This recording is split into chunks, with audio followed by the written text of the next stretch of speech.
Okay, welcome to the March 22nd, 2022 Development Review Commission hearing. The Development Review Commission is created to hold public meetings and hearings to provide analysis and recommendations to the City Council regarding general land use policies and applications, where the Commission has the recommendatory power, and to render final decisions on specified applications where the Commission has final decision-making power, including but not limited to all aspects of a proposed and future development. The Development Review Commission recognizes that the creation of a desirable environment throughout the city for residents, businesses, and industry is a prime requisite for the interdependence of land values, aesthetics, and good site planning by promoting harmonious, safe, attractive, and compatible development that is therefore considered to be in the best interest of public health, safety, and general welfare. Any person aggrieved by a final decision of the Development Review Commission may file an appeal to the City Council within 14 calendar days after the Development Review Commission has rendered its decision.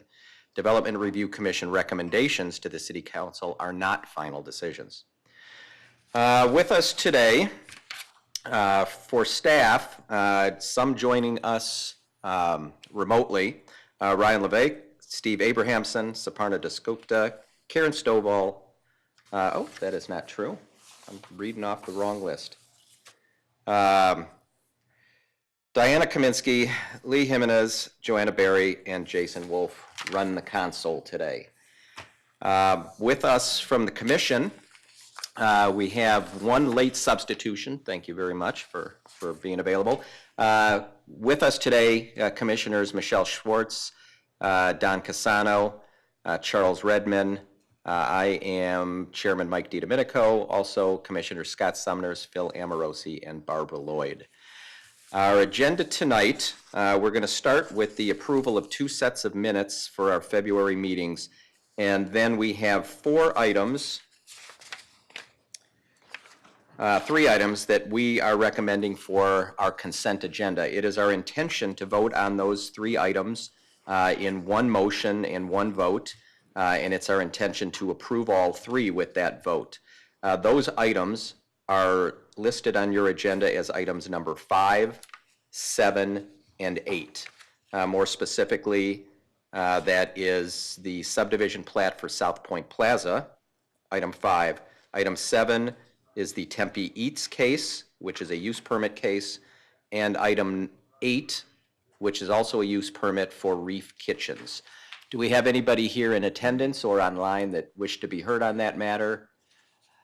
Hearing none, those will remain on our consent agenda. It's our intention to hear case number 6, the Hale residence, also a use permit case, and to have a presentation and questions for item number 9. So let's start with the minutes. We had a chance to discuss those in our study session.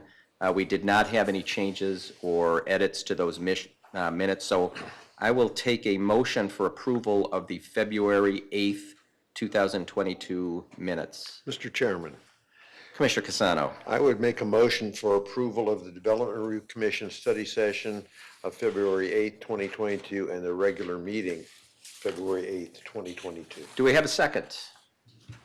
Second, Commissioner Amorosi. We have a motion and a second. I will call the, do we still need to do this by roll call, or can we just raise our hands now that we're in person? All right. All those in favor of approval of the minutes signify by raising your hand. And that is approved 6-0. Let the minutes show that Commissioner Lloyd was not present and is abstaining. Oh, Schwartz, yes, as I'm, yeah, I've got you backwards. Yeah, I know my little list in front of me is opposite the way we're sitting. Okay, abstain and approve 6-0. Okay, I will also take a motion for the minutes for the February 22nd meeting. Mr. Chairman, Commissioner Casano here. I would make a motion for approval of the Development Review Commission study session of February 22nd, 2022, and the regular meeting of February 22nd, 2022. Do we have a second? I'll second. Phil, you were on a roll. All right. It's been moved and seconded. All those in favor of approval of the minutes signify by raising your hand. I wasn't. And Commissioner Redmond was not in attendance, so he will abstain. Approved 6-0. All right, our consent agenda. Do we have a motion for the consent agenda? Mr. Chairman, motion to approve the consent agenda as read. Do we have a second? Second, Mr. Chairman. All right, it's been moved, yes, by Commissioner Summers and seconded by Commissioner Casano. Any discussion? All those in favor signify by a show of hands. Consent agenda is approved unanimously. That brings us to agenda item number 6. This is the Hale residence. It's a request for a use permit to allow a second-story addition to an existing single-level, single-family residence located at 1849 East Hayden Lane. Is the applicant present? Mr. Hale, come up and have the seat of honor there, and you can present to us. I think the microphones are all set and ready for you. That was quick. Yeah. I hope you all weren't waiting on me. Okay, I'm going to, good evening, that's the first thing. I'm going to try to be quick about this because I think that there's really only one real point that I want to try to make, and I'm going to be lengthy about it, but I'm going to try not to bore you. For those of you that are new to my case, my property is zoned R4, and that allows me a 40-foot height in that particular neighborhood. I'm surrounded by multifamily and single-family residences, both single level and multiple level. I purchased knowing that I would be surrounded by multifamily apartments and 40-foot tall buildings just like the ones across the street and many other places in the same neighborhood. My neighborhood is not a single-level, single-family neighborhood. It is a mixed neighborhood with buildings of all residential uses and heights.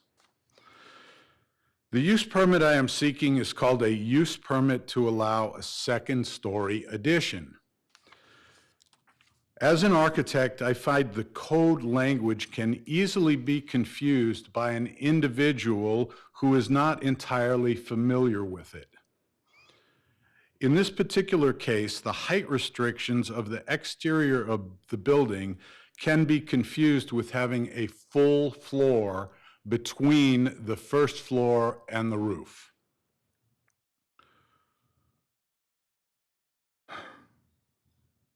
I believe one neighbor who voiced opposition has done so because they think the structure itself is illegal. My current home design is well within the height restrictions in place. Designing my home, I chose to provide a transition from the 40-foot high, 3-level multifamily apartments across the street to a single family residences behind me.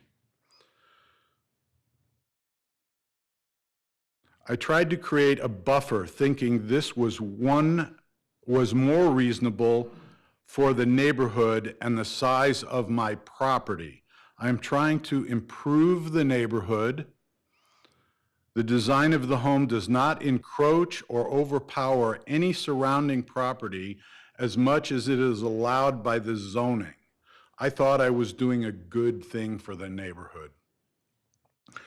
I designed for my family using the City of Tempe zoning ordinances and building code definitions.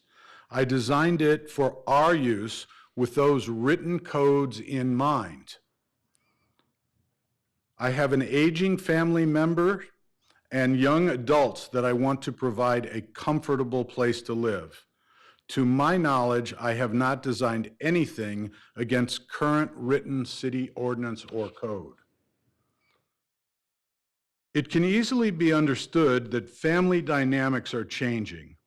Older adults and adult children are living together as extended families.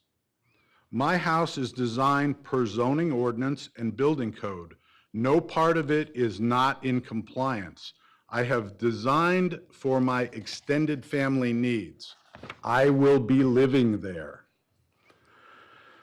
I elaborate on these conditions because it is my understanding that members of the planning department do not believe that I will be using my house as a single-family home. This is because I have elements within the home that perhaps they are unfamiliar with. I designed for my family using the Tempe ordinances.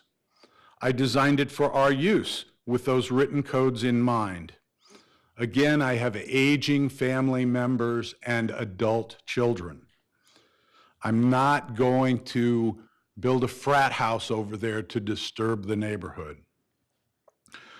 The speculation about the use was not true when I originally applied for my first use permit and was denied. It's not true now. This space was designed for the changing needs of my multi-generational family dynamics.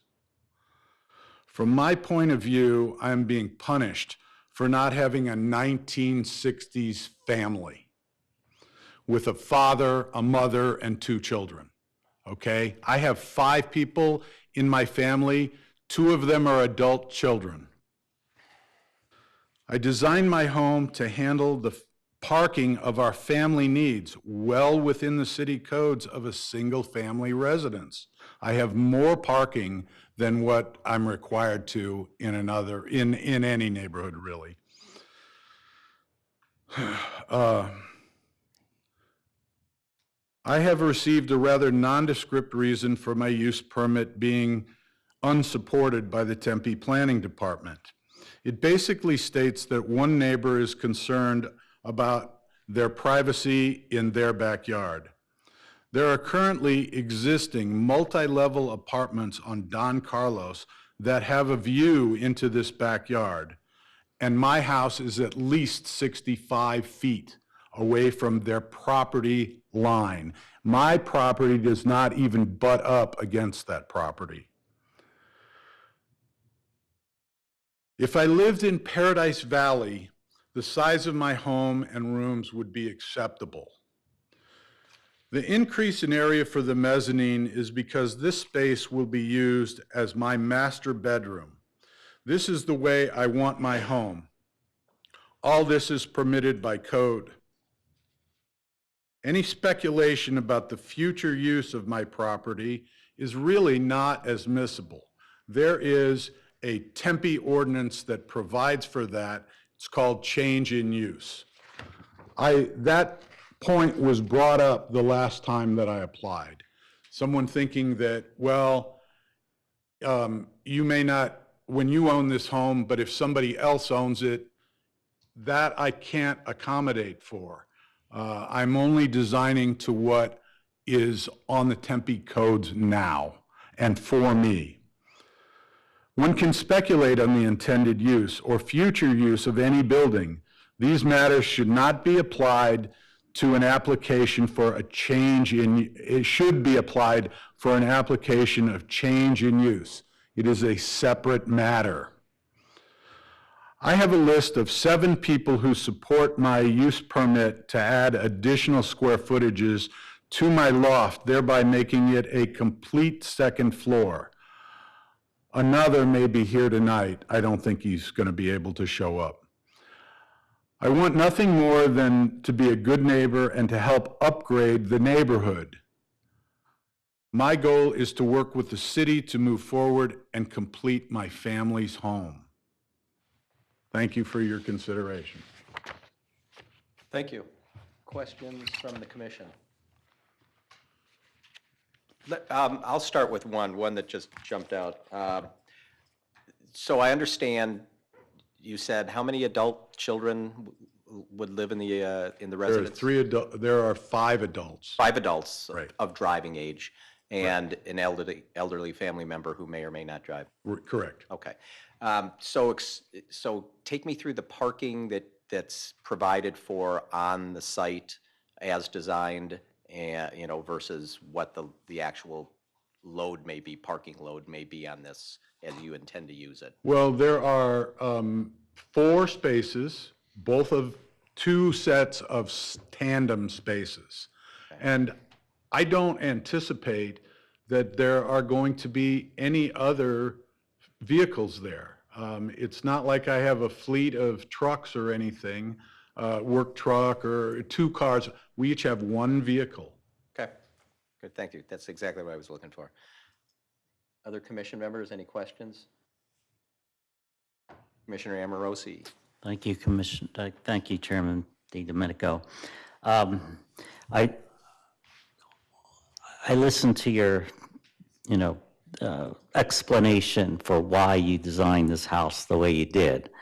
But when I look at it on paper, I don't understand why you would need 3 kitchens for 1 family on 1 floor when 1 kitchen is usually, I didn't even know it was legal for the city to have 3 kitchens on 1 floor.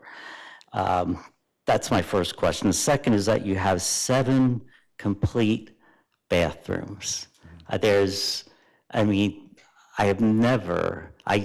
seen powder rooms in great rooms, but having a total bathroom in a dining room where people are eating and where there could be odors emanating from that bathroom.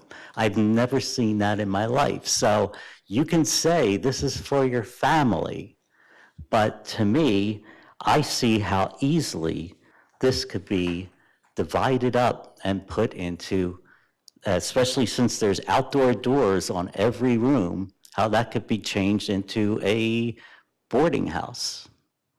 That's my logic when I look at this. I understand that logic, and I think that's a very good question or point about a restroom in a dining room. Quite honestly, I don't know that every one of those is going to be built. I certainly don't know that every one of those is going to be used. They're there for the convenience of an elderly member that I don't want trying to run to the bathroom, and the doors are there for fire. Quite frankly, the house that was on that property had an attic fire in it a number of years ago. It was a 100-year-old home, and I just have had bad experience with fires. Excuse me. I don't want, I want to be able to get out of the house. And another reason is I want my adult children to be able to come in that house at any time they want into their areas, into their spaces, and without disturbing me. That's what I want. So I don't know whether that satisfies your question or helps my case, but those are the reasons. Now, as far as the kitchen goes, yeah, I have 2 adult sons that enjoy fighting with one another on a verbal and mental scale, and I don't want, I don't want the mixture of food going on. The kitchen in the back there is intended to be a pizza kitchen. It's not necessarily intended to be a full kitchen. I don't know that I'll even put a stove in there, but I've prepared for it should I want to. And what is being called a kitchen on the mezzanine area is a wet bar and a laundry area. And that's just, that's the way that I'm going to use them. I'm going to use them so I don't have to walk all the way downstairs. And that's the best that I can explain it. Thank you. Commissioner Summers. Thanks, Mr. Chairman. I was on the commission when we heard it last time, when we heard your case last time. I'm just curious if anything has changed since then. No, nothing has changed. Okay, thanks. Nothing has changed. The exterior, I think you mentioned when you were talking about fire exiting and your adult children being able to come and go without disturbing were you talking about exterior entrances? I thought I saw in our packet that there were one change from the original design is that the addition of those exterior second-story entrances. Is that new? No, I'll explain myself and the whole story here. I submitted this a number of years ago, I believe in 2017. And at the time, I did not realize that in that neighborhood, I would be subject to a use permit to have a full second floor above the first. I had no idea. I thought it was a very unusual thing for a multifamily neighborhood that's 40 feet high allowance in that area. And I bought the home in that. So I was taken back when I submitted the plans the first time. They said, oh, you can't do that. So I changed those plans very quickly so that I could get my start date and start building, thinking that I would not have any problem getting a use permit being the neighborhood that it's in. I have an idea that a use permit, and I've read the code several times now, and it's not in there. Clearly, I'm mistaken.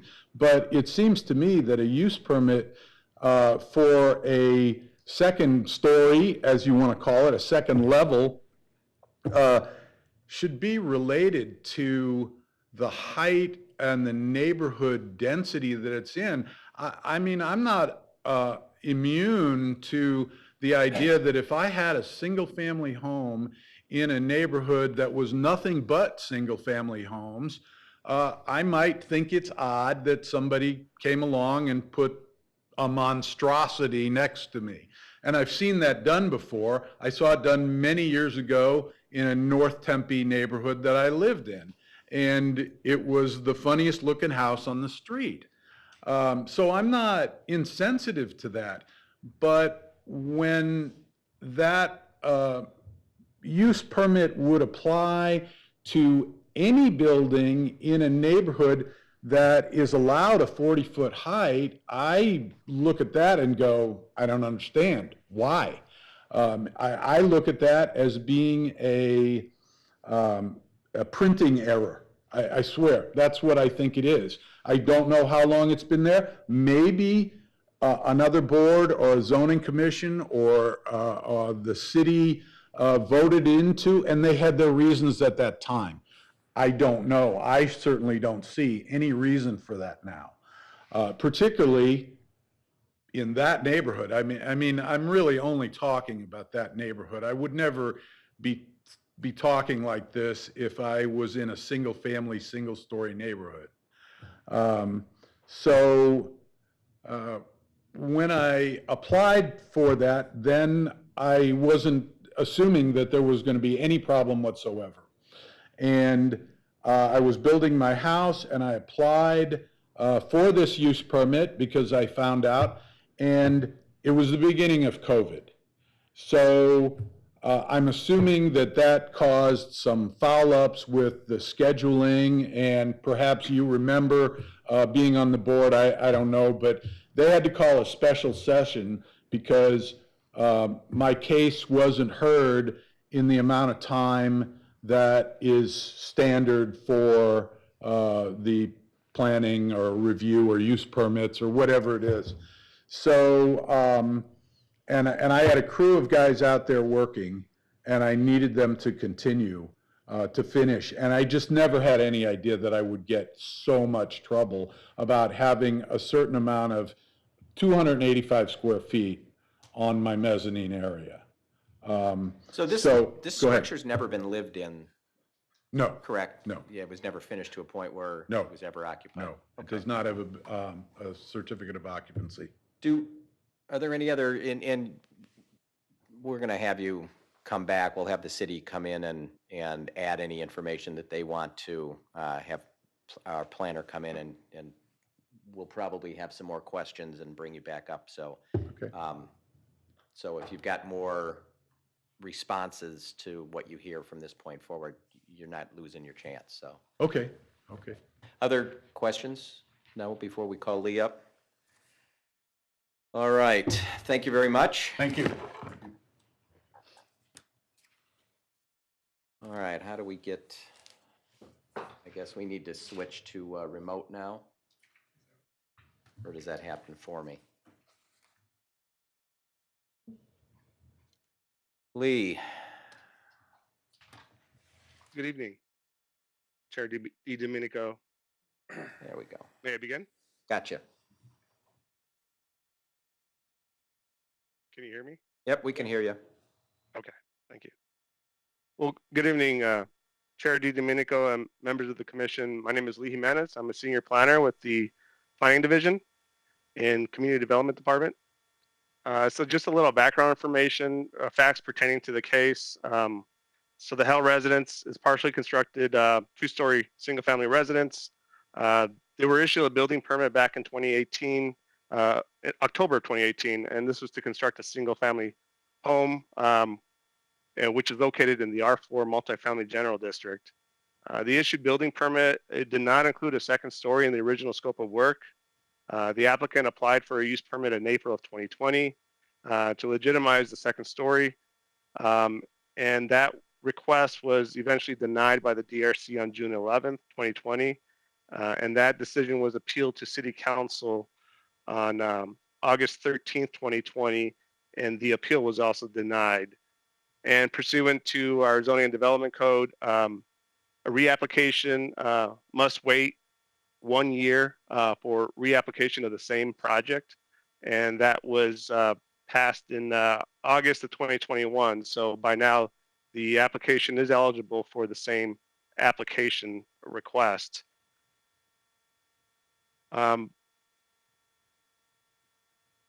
Excuse me. So tonight's request is similar to is exactly the same request as last time. It's a use permit request to allow a second story addition to an existing single level residence. And just for clarification, the zoning code began requiring a use permit for second story additions to single family residents back in December 19th of 1987. So any homes that were existing or demolished after that date would be required to apply for a use permit for any additions concerning a second story. Excuse me. So there's no neighborhood required for this request, and staff has received 3 public comments. The first is from a resident who lives south of Mr. Hale. His name is Jim Bland. He's concerned about the privacy of his yard and his house, considering the proposed second story deck at the rear of the house, as well as the placement of the windows and doors.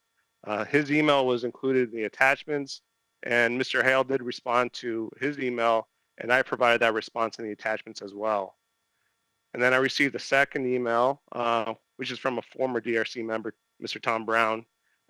He's concerned about the number of kitchens, bedrooms, and bathrooms proposed inside the residence, and he shared the same concerns the last time around when he was on the commission and voted on that request.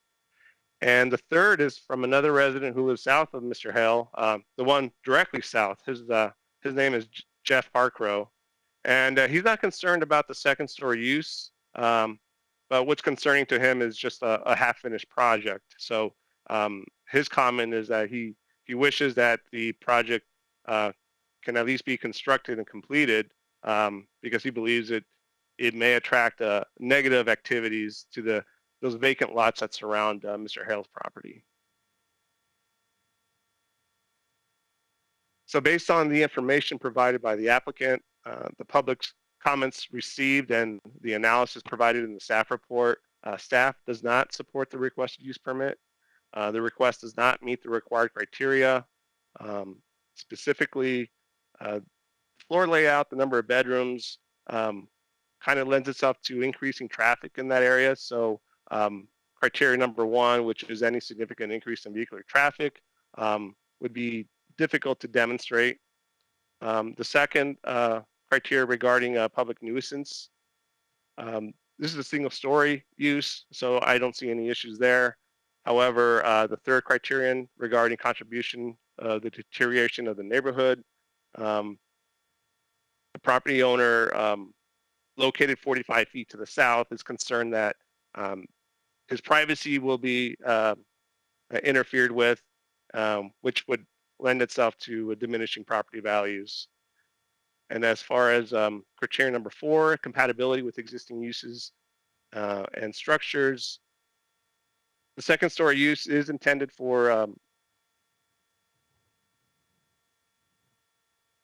sorry, I lost my place. While there are several 2- and 3-story multifamily developments across the street to the north and in the surrounding area, the property owner to the south is concerned about the privacy of his yard and his home.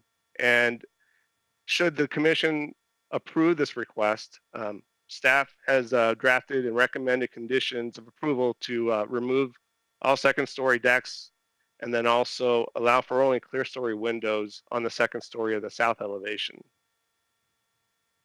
And then the last criterion is regarding the adequate control of disruptive behavior, both inside and outside. Considering this is the single-family use, staff is not concerned about that at this moment. So in summary, there are a set of conditions of approval that have been drafted to mitigate the potential concerns from the neighbors who are concerned. The first condition was removing the second bathroom facility on the second floor, the second kitchenette or kitchen facility on the second floor, as well as to remove the curb cut, the east curb cut for the driveway. And the reason is city code doesn't allow for 2 access ways onto the property.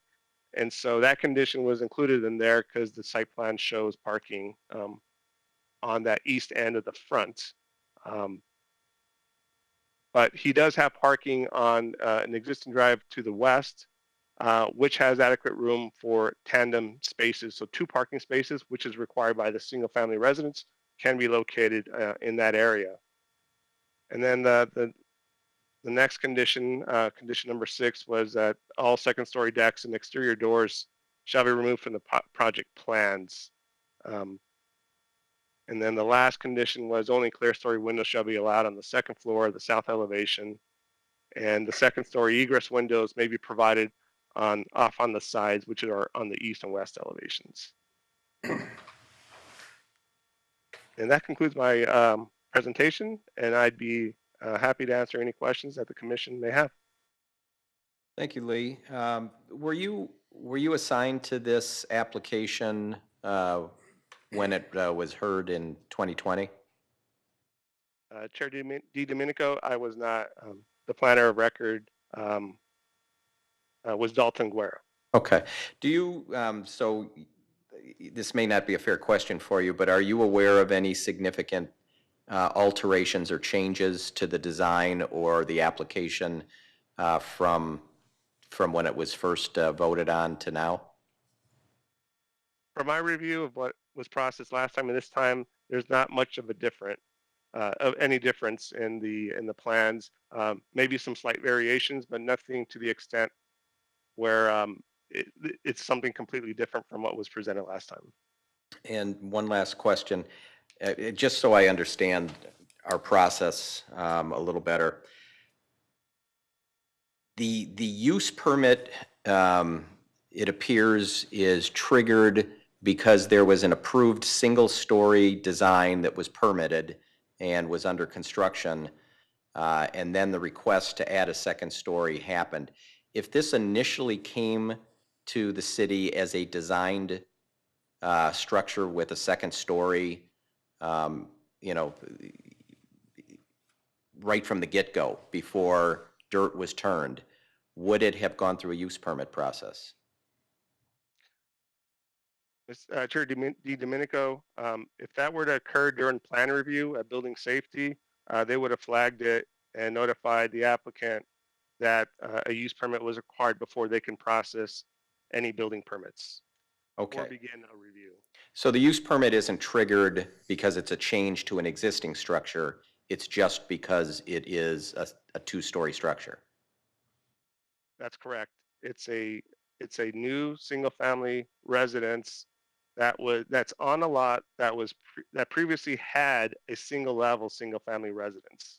So the previous use applies. If this was farmland that had never been built on, then that would not have been a use permit requirement. That's correct, Chair DiDomenico. Thank you very much. Other commission questions? Commissioner Sumners.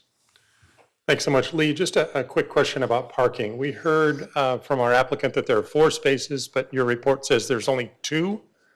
Can you talk through the difference there? Sure. Can we pull up my slides and go directly to the site plan?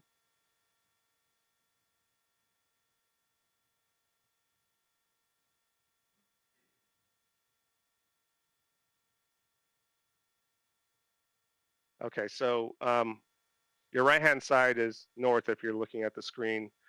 So on the west side, there is a parking stall shown on shown behind the 20-foot front building setback, but along the western edge of the property. Now the parking area that he references that he plans on using is also located to the on the east side, and our city code does not allow for 2 separate driveway access to required parking areas. So if he removes one, he should have enough room to have 2 cars parked tandem along that western side. Does that make sense? It does. Thanks. Welcome.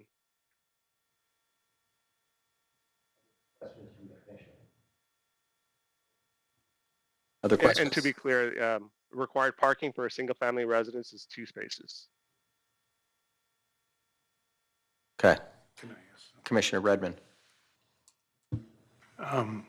Is it normal or not normal that we don't have second 2-story buildings near backyards of other buildings? I was in a much more expensive neighborhood in Tempe, and clearly 2-story buildings were being built right next to backyards of 1-story buildings. And it certainly went through. I think I see it often in Tempe. Why is this one person complaining, creating all these caveats? Is that clear? I'm sorry, Commissioner Redmond, could you repeat your question? I'm having a hard time hearing your audio. Okay, I'll speak closer. Okay, thank you. Is it unusual to be worried about a 2nd-story building next to a backyard of a neighbor? I see it happens a lot in Tempe in very nice neighborhoods. With proper design, many homeowners can design a way to help mitigate privacy concerns. Sometimes they'll use clear story windows where there's a facade facing a window of their neighboring property. There's different ways that a homeowner can design their 2nd story to reduce the potential for privacy concerns from neighbors. So it is possible, and if a home if a homeowner is proposing a 2nd-story addition, if it's single family, it's very probable that the homes in that subdivision or may majorly be single family residents. And so this process allows for the public input or public comment to receive feedback and evaluate the application and whether there's any adverse impacts to adjacent sites. Thank you. You're welcome. Other questions, commissioners? All right, seeing none. Thank you, Lee. Sit tight in case anything else comes up. At this point, I'm going to call to the audience. Do we have any cards? No. And now we do. We didn't have anything, any remote requests to be heard? Okay. Ooh, these are heavy duty now. All right, we have one member of the public who wishes to be heard, Mr. Tom Brown.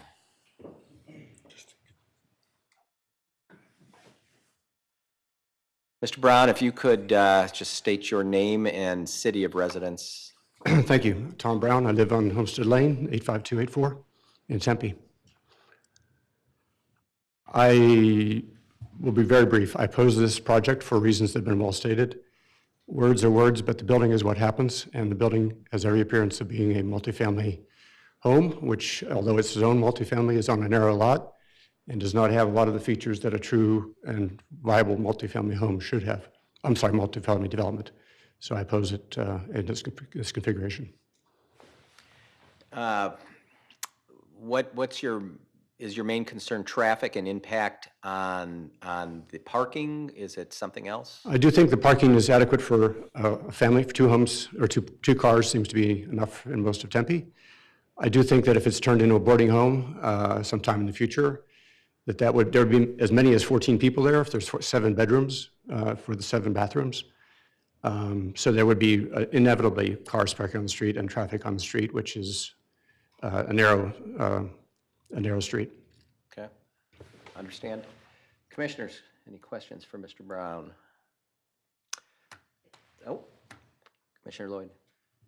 What would your opinion be if and I'm not sure if you've been able to see the conditions that staff put on if this were to be approved? They address, I think, the neighbor's concern nicely, but I don't think that the problem is, in my opinion, the second floor, because I don't live next to it.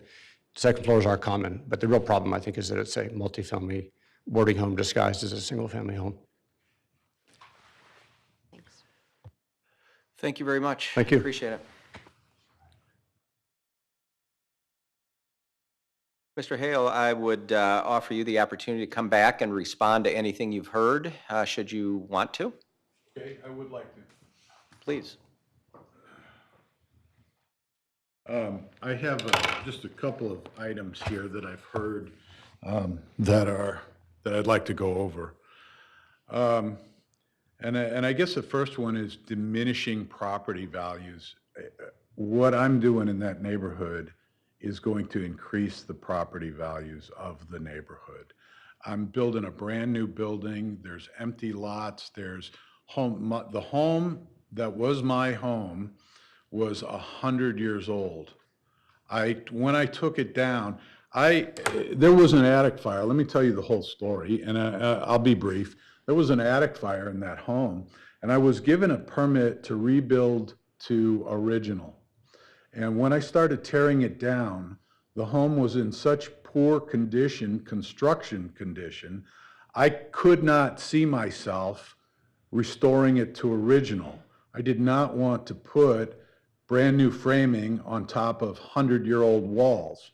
I started tearing the walls down to accommodate for a post and beam structure and found newspaper in them for insulation.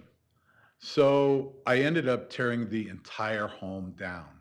So all the homes on my side of the street that are within that zoning R4 district, I don't know when that R4 district was in there. It was in there since I bought the home.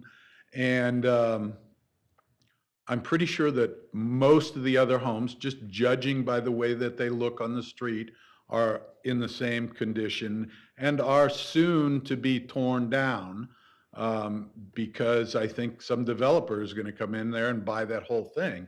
My home sitting in there will prevent that to some degree. It's a little bit better of a transition than being able to put 3-story apartments like the ones that are across the street there. So then moving on to my home always had 2 driveways. It had 2 driveways. They were put in by the city. I don't know when. Let's say the 60s or the 70s. When I bought the home, it had 2 driveways in it, and I've been using them ever since. Number of people living there. You know, I can't respond to that because to me, that's a separate issue. I'm not building a frat house. I'm not building, and I understand that the city of Tempe may have some issues with students moving in. When I was a young man, I had 3 roommates in a 4-bedroom house. That is now illegal. I'm not planning on doing that anymore. I want this for my family members. And if somebody comes in the future and does something like that, I can't control that. That's a separate matter. That's a change in use that has to be applied for and goes through the same process that I'm going through right now. The last point that I want to make is that all I'm doing is adding square footage to the interior of my floor, my mezzanine floor. If I were to leave out that additional square footage, there would be nothing wrong with my home. Nothing that the building department, building safety, or planning and zoning had recourse not to approve. So we're talking about 285 square feet. You know, that's less than, well, this area right here anyway. And I just want it so that I have privacy in my master bedroom. And that's all that I can say. That's the only way I can respond to these things. I appreciate that. Commissioners, additional questions? Thank you very much. I All right. appreciate it. Thank you for your consideration. Anything else from staff? No? Not at this time. Okay. Nothing for me, Chair DiDomenico. Thank you. At this point, we can, I'd entertain a motion. We can have some discussion. Commissioner Lloyd. I'll just make a comment. Maybe I'm oversimplifying because I don't want to reward a disregard for clearly the fact that a use permit was required from the start when you started the second story. But we're here now, and there's a half-finished home sitting there. So I'm inclined to support approval with the conditions that staff recommended, but let's just say in the future, the change of use occurs, what is the remedy that the city would have to reel this in? If it did turn into, somebody added the 7 restrooms somewhere down the road because it was plumbed that way, or several kitchens got added, and then the use is completely different than what's being portrayed here today.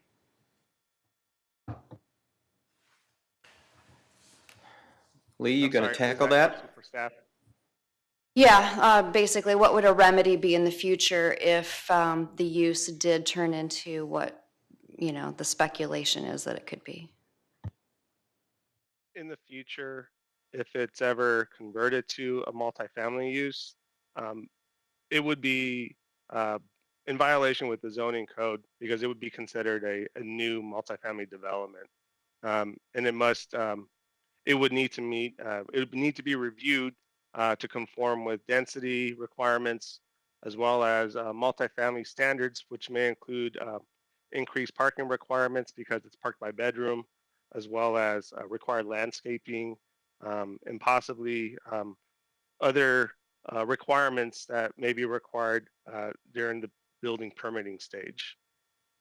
And you're referring to building code changes that would be required for a multifamily use? Chairman, there are different standards, setbacks and other things. There are different standards for a multifamily development that currently the single family home is a different standard, setbacks, landscaping, parking, all of those are different. So if somebody goes in and converts this into a different, because it's plumbed for it, unless they are not converting it with a permit, obviously city wouldn't know and it's all retroactive, then somebody calls code compliance and that's how that ends up happening. We can't really, I don't know, like, I know the inspectors have put a stop order to the construction because the use permit was denied last time. It went all the way to council and it was denied. But this is, once it's constructed, I don't know where the city would go with it. It goes into litigation of some sort, I would assume. You know, based on the history of, if everything, first of all, the conditions have to be met, and if those conditions cannot be met, that is recommended by staff, the plan review part of it is not gonna pass. So the construction kind of stalls if those conditions are not met. Now, you know, so that's kind of where most of it goes. Because I think where my head is at is we've approved two-story homes on this commission previously, and that's the use permit that's being requested right now. So I think with the conditions, if there's conditions met, then I'm in general support of two-story homes. I just feel like the floor plan itself is very suspect. So if he's able to reel that back with the staff recommendations, it's more acceptable. Yeah, I follow your logic. One of the things that years ago, I know the city spent quite a bit of time talking about, and I don't know if it's still in play, but we talked about consanguinity rules. And that's kind of the rules that prohibit a certain number of unrelated people living in the same single-family home. Again, difficult to, you know, difficult to enforce or to prove. But I'm guessing that, you know, 14 people and 7 cars on this property 2 years from now when someone else owns it, or 10 years from now, or 100 years from now, well, we won't be driving cars 100 years, but, you know, you get the point. I suppose that's probably a trigger for, hey, this use has changed and something's happened. Other comments? Mr. Chairman, Consano. yes, I'm following the same logic because there's no way we would know internally what's going on with that house. So there's no way for the staff to know that that should be triggering some other usage because it's been converted into multifamily. Because, you know, we don't have the ability to go in and, you know, and get a search warrant to prove it. It would be through complaint, as was explained to us before. So I think the thing is that if we put the conditions in and we're okay with those conditions, that's far better than us trying to say, okay, if this ever changes, we're going to prove that as is, no conditions. Ever changes, then we're going to come back in and enforce it. I don't see how we could do that. So I would have to go along with Commissioner Lloyd in that line of thinking, that approve with the conditions, and if those conditions can be met, then that's where we go. Commissioners? Commissioner Sumners? I guess the obvious question in here is, would our applicant be willing to move forward with the conditions as read here, if we're all willing to submit that?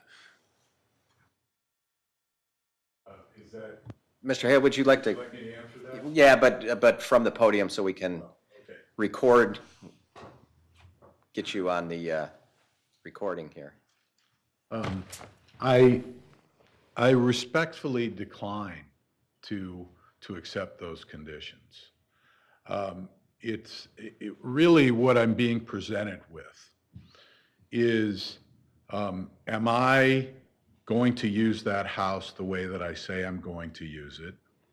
Am I entitled to have that house the way that I've presented it? And then the trade-off is, well, you can have 275 square feet on the mezzanine floor, but we're going to take away your back deck, which I'm particularly looking for. I want to enjoy the back deck there. Then I have to redesign and put windows on the outside or on the east and west sides of the house, which are not good for the sun and for the heat gain of the house. And then I'm still in a position where, concerned about fire, yeah, I wouldn't want to agree to that. Then once again, when we look at the parking situation, I know I have 4 cars. And excuse me, my family has 4 cars. I don't want those cars parked on that street, okay? And this is something that I haven't even brought up to the commission, but there are people that drive down that street, my street, better than 70 miles an hour. There are no speed bumps. There are no cars parked on it. And I wanted to ask the city of Tempe police for a radar gun so that I could clock them, because I don't believe that there's a speed limit sign on that street either. I don't know, but there are kids that play in the landscape areas in front of the apartments across the street. I've personally seen balls kicked out on the street, and when a car or a motorcycle comes down that street, they do it several times a day, not always the same person. They drive too fast along that street. I want to see some bumps in there. I'm not parking my cars on that street, okay? So Mr. Hale, are there any, is it up on the screen in front of you that what's titled non-standard conditions of approval? Mhm. Are there any of those 7 non-standard conditions that staff has proposed that you're comfortable accepting in your design? I've got to say, I'm sorry, but no. I'm trading all these issues for 275 square feet of a mezzanine, and the house is legal. I almost submitted this. I did resubmit it. I resubmitted it back in December of 2020 with a mezzanine and with the 285 square feet removed. And as time went on, I just decided that that was not what I really wanted, and so I chose to come here again. I have full confidence that the building plans will be approved without the use permit for the second story. And so for me to do this, I'm just making a trade here. And my trade is I'd rather keep these than have the extra 285 square feet.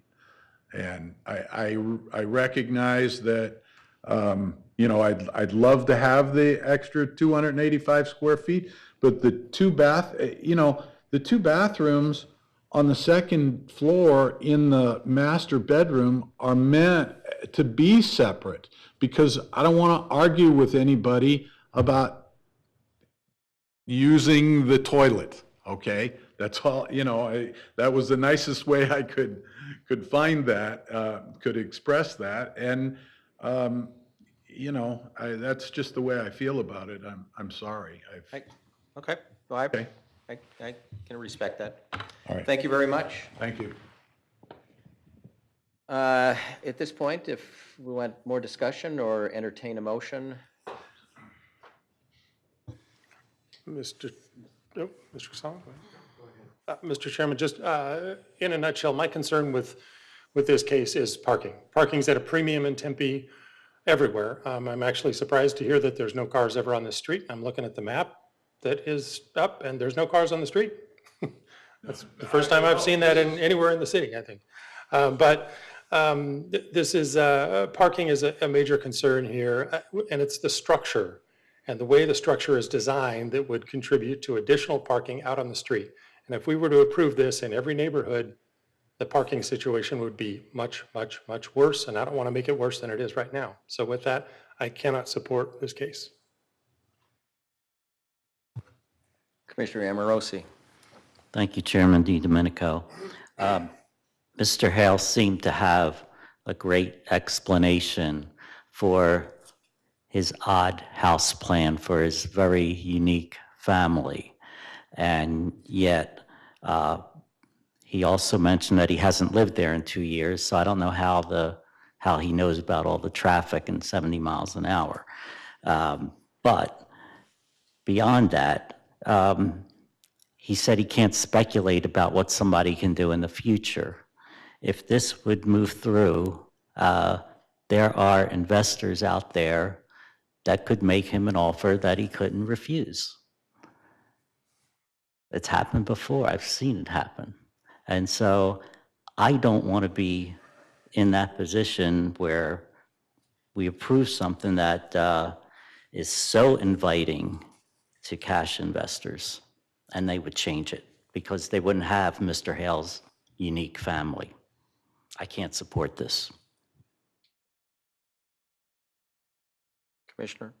Commissioner Lloyd. So at this point, I would make a motion, I think, I think that's where we're at, unless there's any more comments, but I'll make a motion to deny case PL 210353. Do we have a second?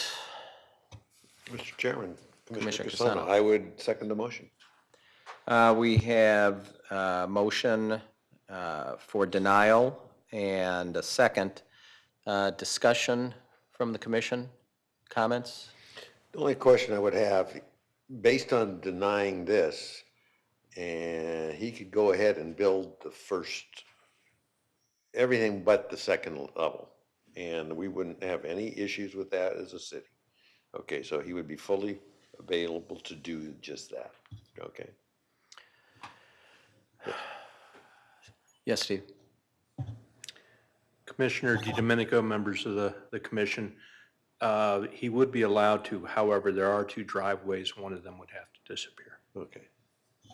Yeah. Again, that's,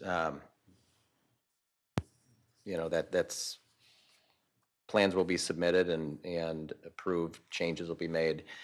I support I have no problem with second stories, and I think in most cases have probably voted on the side of allowing second stories on use permits in residential neighborhoods where single-story homes are mixed in. I would have probably been comfortable supporting this case. Number of bathrooms, less of a concern to me, certainly not the decks. The look of the exterior, stairwells and doors, I've lived in many two-story homes and haven't had separate fire exits or, metal stairs attached to the side of the homes, and you don't find that to be necessary. I would have liked to have seen those go, and the upstairs kitchen, and then I would have been comfortable supporting it. I'm not comfortable with us doing design review on residential properties. But I do understand that when someone tries to use, residential construction to bypass a multifamily requirement, both in codes and setbacks, that's not a good thing. And, we've seen that happen a few times. So we do have to be careful of that. We do have to look to the future uses. But I don't want to get to the point where we're doing too much of that. So I'm going, unless we have any other comments, I'm going to, I'd make a comment. Commissioner Redmond. Thank you. Thank you, Commissioner. Looking at the plan, I see a boarding house as well. But that's an imagination that we're making, and it's a leap we're making, and it's not the evidence we've been presented, even if we don't believe the evidence. It is the evidence, and I have trouble rejecting it based on what's going to happen. And there is a legal remedy what's going to happen, but it seemingly is unenforceable. But that's not the plaintiff's fault that the city won't enforce it or can't enforce it because of privacy or whatever it is. So I can't support, I probably will just abstain, but I can't support this motion. Thank you. Other comments? If not, we'll vote by a show of hands. Again, as a reminder, the motion and second are for denial of the application. All those in favor of the motion signify by raising your hand. Opposed? And we have one abstention. Let the record show that the vote is 6-0 with Commissioner Redmond abstaining. That brings us to our final case, and again, I back up a second. Mr. Hale, you've been through the process before. You have your rights to appeal. 14 days from the date of tonight's hearing, I think is the deadline, correct? 14 days. That is correct. There we go. Thank you very much for participating in your. Thank you all for consideration. That brings us to our final item on tonight's agenda. This is the code text amendment, item 9 on the agenda.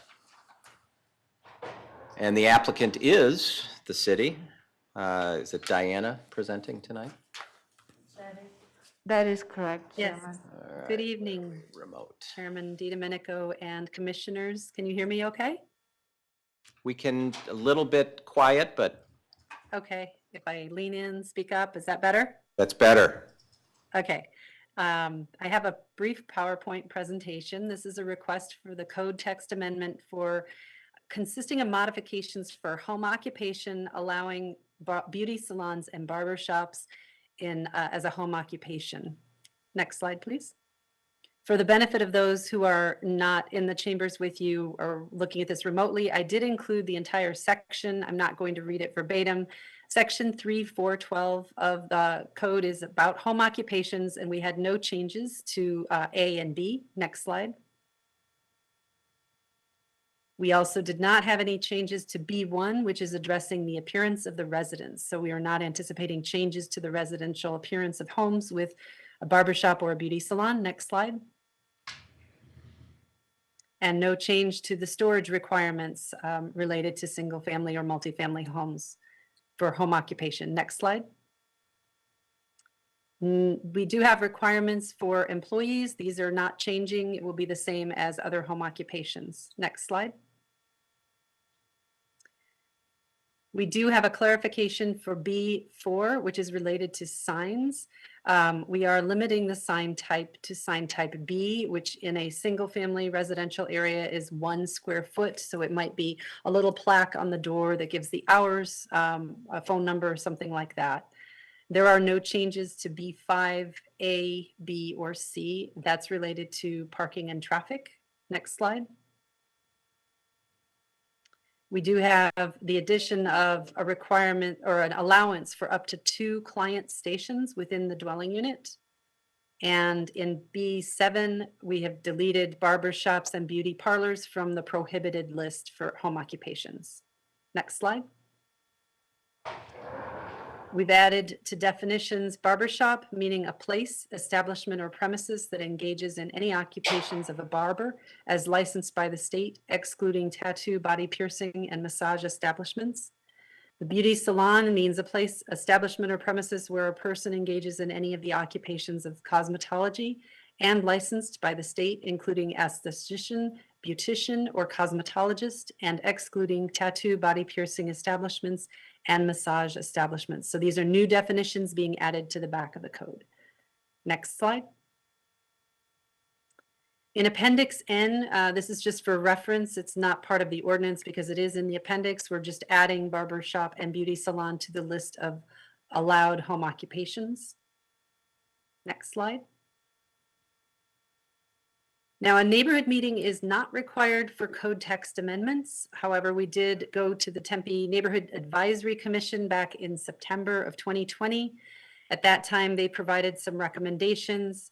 It did go forward to council and became a pilot program. We've been operating the pilot program through the pandemic, and we did hold a neighborhood meeting on February 24th of this year to see how that pilot program was working. We did have one professional who attended and provided a tour of his home studio salon, and we had another individual who was interested in starting a home business and one of the clients of a home occupation for a home salon. So we didn't have a large attendance, but it was a very positive response from the residents who attended. And then we followed that with a survey that resulted in 31 visitors online, 18 responses, And of those, 89 were in support of the code change. And at the completion of this report, we did not receive any additional phone calls or inquiries related to this request. Next slide. This is just a sample of the survey responses. We asked if they knew if they had any salons or barbershops in their neighborhood. 61% said no, 39% said yes. We asked if they had any concerns. The majority did not. There were some concerns related to parking, and we did address that with the requirements of the number of customer chairs as well as where the parking can be provided on site. Next slide. This gets into a little more details in terms of whether they would use one, if they support the ordinance. We did get a good support of 89% based on the survey, and consideration of possibly other home occupations that residents would like to see in their neighborhoods. Next slide. So staff is recommending approval of the proposed code text amendment, and I'm happy to answer any questions. Questions from the commission? I was going to say, Diana, your hair looks marvelous tonight. Did you? Thank you. Say, where do you get it done? Yeah. All right, looks like we have no questions. Thank you very much. 1 year, huh? Just a little over 1 year of a pilot program? Yes. That's kind of cool. Out of COVID, something good happened. So, I would entertain a motion for approval, should someone want to do this. We're just making a recommendation, Mr. Chairman, are we not, to the council? We are. Yeah. I would, Mr. Council, Commissioner Casano, I would make a motion for approve the recommendation of the zoning and development code amendments, and I'd make that motion. Thank you. Do we have a second? Second. Commissioner Amorosi with the second. Any discussion? Hearing none. All those in favor signify by raising your hand. Opposed? Unanimous, 7-0. When does this get agendized and move forward? This will be going to council in April and May at their next available council hearings. Next meetings. All right, very good. If you're Thank out there watching and you're interested in hearing more or following it through or asking questions, look up your council agendas. Suparna, do you want to, do you have anything you want to talk about on anything? Chairman, I have two things to discuss briefly or announce. And thank you, Chairman, yourself, as well as Commissioner Schwartz, for reminding me about this. If you remember back in the first meeting of September, we had continued the O'Connor residence second-story use permit to the March 22nd hearing. And I failed to give an update prior, but that application was withdrawn by the applicant. That's why that's not being agendized anymore. And was that the case where it was a lot of ranch-style, single-family homes? And there was some question about deed restrictions also? That's correct, Chairman. Okay. I remember that case. All right. Thank you very much. And the other announcement was to find out if it's the easiest way to find out whether you would prefer. There's two ways of accommodating for a field trip that Chairman had requested to go see a few things. I was thinking there were two ways to do it. One would be like break it into 2 different days, where one time we just walk around downtown, go to a couple of the downtown projects, and we can also take you inside the Hayden House and the renovation that was done and the DTA being in there. So if we did a walking tour, that can be accomplished fairly quickly. We could also make arrangements to go to the project that 707 South Forest is one of the high rises in downtown that we could go inside, show you inside with the amenities up to the 24th floor. It's an amazing building and amazing amenities. I just did a tour of those with the Leadership Tempe class recently. And so I could try to make some arrangements for going inside a couple of these buildings as well as walking over to the Hayden House, and we can make arrangements, staff can make arrangements for a tour of that building also from the rehab standpoint. And then breaking up the second tour into some of the other ones that are more driving distance, and Steve and I could work on an arranging for a van that we can take you to different projects, including some of the ones that I know, Chairman, you're interested in, how the PADs for a residential development is working with some of the reduced parking that some of these projects had asked for, as well as maybe a quick tour of the container from outside. We can't go in there probably because there are residents, but a tour of the container, shipping container, it looks pretty amazing. Diana was actually in one of those tours. On the outside of it, it looks very, very beautiful, as well as the micro estates. People are starting to live in there, but we could just do an exterior walkthrough of some of those neat projects that we can, or if you prefer, we could all roll it into one of those tours where we do the walking tour first or after, and then we go do the same thing. Whichever is more easy for the commission to accommodate, we are open either way. But if it works best to just do it in one time and get it done, we can do that too. It'll be a little bit longer, but we can, so. What's the preference or consensus? I think that Soprano's shooting for doing it sometime in the next month or We would want to accomplish it fairly quickly before it gets too hot, even in the vans, stuff like that, so. So next week? Sometime in the month of April, most likely, I'd guess. We could do next week, I mean, for the walking tour, I don't think it takes a lot of arrangements to be made. I think splitting it for me is probably better. That way, in case someone's got a conflict, their work conflict or travel conflict, at least maybe they can get one or the other. Chair DiDomenico, members of the commission, as Suparna indicated, if we do split it, we can get a 15-passenger van with no problem, but we really probably ought to nail down the best days of the week. And we would do it probably late morning into the noon hour. Would that be acceptable? Yep, I like that. Fridays are usually best for me. Fridays, why don't I send out a doodle type meeting thing with a few dates, and you tell us, check mark which Fridays work for you the best, and then we'll just go from there and schedule something. Perfect. Okay. Yeah, especially once spring training's done, which is April 1st, we'll be done and good. Additionally, if we could also get some sites that you would have particular interest in so that we can begin to map the tour. Should we send that to Suparna, both of you, copy both? Yeah. And Suparna, if there's interest, we built an ADU in our backyard, and that's new to the code, so if there's interest in going to see something like that, we'd be happy to host folks. That's awesome, yeah, because we can also we have a few different examples of ADUs that have already been constructed. Oh, that would be perfect.